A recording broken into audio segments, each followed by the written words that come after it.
Firman Kudus Kebangunan Pagi dari pelatihan musim dingin tahun 2025 dengan subjek umum mengalami, menikmati, dan mengekspresikan Kristus bagian yang keempat.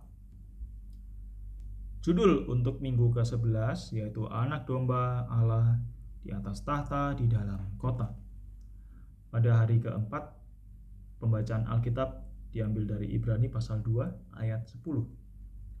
Sebab memang sepantasnya Allah yang baginya dan olehnya segala sesuatu dijadikan, yaitu Allah yang membawa banyak orang kepada kemuliaan, juga menyempurnakan perintis yang memimpin mereka kepada keselamatan melalui penderitaan. Pembacaan Alkitab dilanjutkan di Wahyu pasal 3 ayat 21.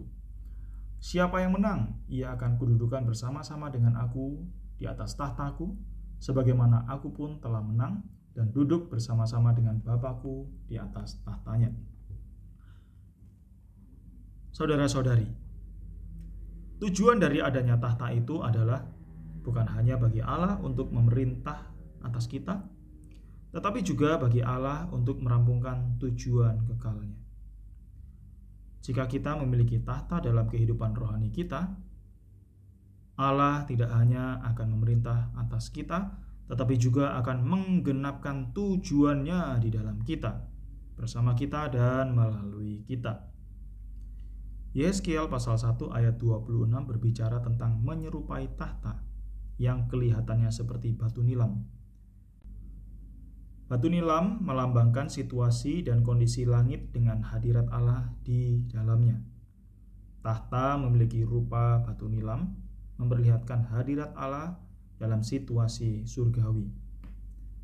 Ayat 26b berkata, dan di atas yang menyerupai tahta itu ada yang kelihatan seperti rupa manusia.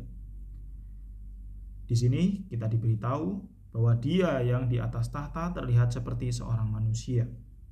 Namun, ayat 28 berbicara tentang begitulah kelihatan gambar kemuliaan Tuhan.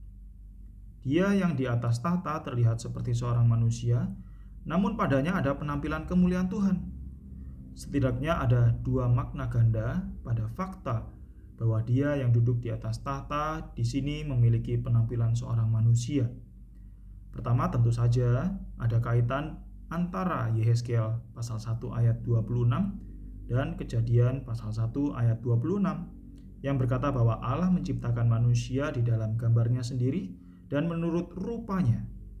Kedua, dalam inkarnasi, diri Allah sendiri menjadi manusia.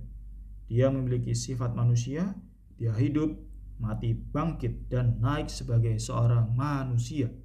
Dan sekarang di surga, dia masih tetap anak manusia. Saudara-saudari, dalam Alkitab ada suatu pemikiran rahasia mengenai hubungan antara Allah dan manusia. Kedambaan Allah adalah untuk menjadi sama seperti manusia dan untuk menjadikan manusia sama seperti Dia. Ini berarti maksud Allah adalah membaurkan dirinya sendiri dengan manusia dan karenanya menjadikan dirinya sendiri seperti manusia dan menjadikan manusia seperti Dia. Tuhan Yesus adalah manusia Allah. Dia adalah Allah yang lengkap dan manusia yang sempurna. Kita juga bisa berkata bahwa Dia adalah Allah manusia. Selain itu, untuk menjadi manusia dari Allah adalah menjadi manusia Allah. Manusia yang dibaurkan dengan Allah. Allah berkenan agar semua umat pilihan dan tebusannya akan menjadi manusia-manusia Allah. Saudara-saudari, maksud Allah adalah bekerja atas manusia supaya manusia dapat berada di atas tahta.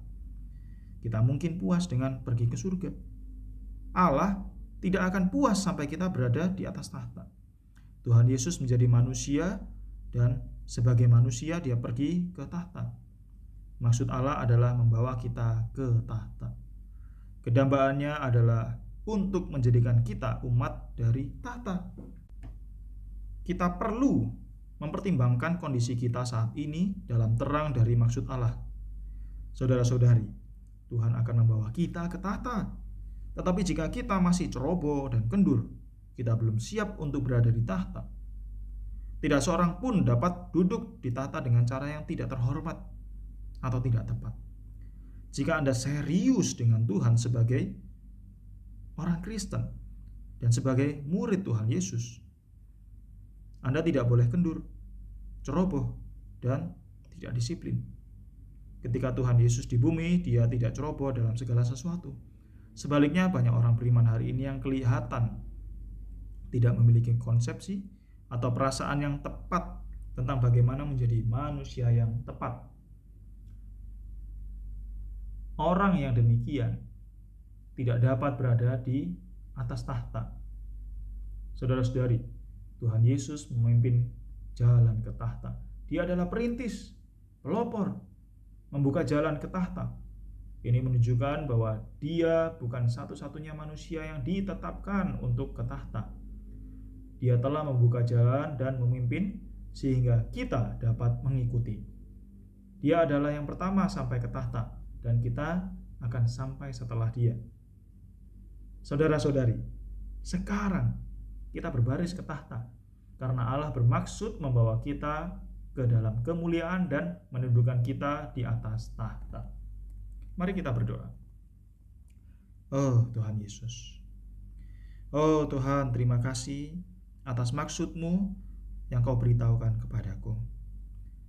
Tuhan, aku mau mencapai kedambaan-Mu yang mau menjadikan aku umat dari tahta-Mu. Oh Tuhan Yesus, terima kasih padamu Tuhan atas hasrat hati-Mu yang mau agar aku punya hubungan dengan-Mu, agar aku berbaur dengan-Mu. Mohon belas kasihan-Mu. Oh Tuhan, agar aku dapat terjaga senantiasa di dalam ruang lingkup yang surgawi, di bawah pemerintahan tahta-Mu. Terima kasih Tuhan. Amin.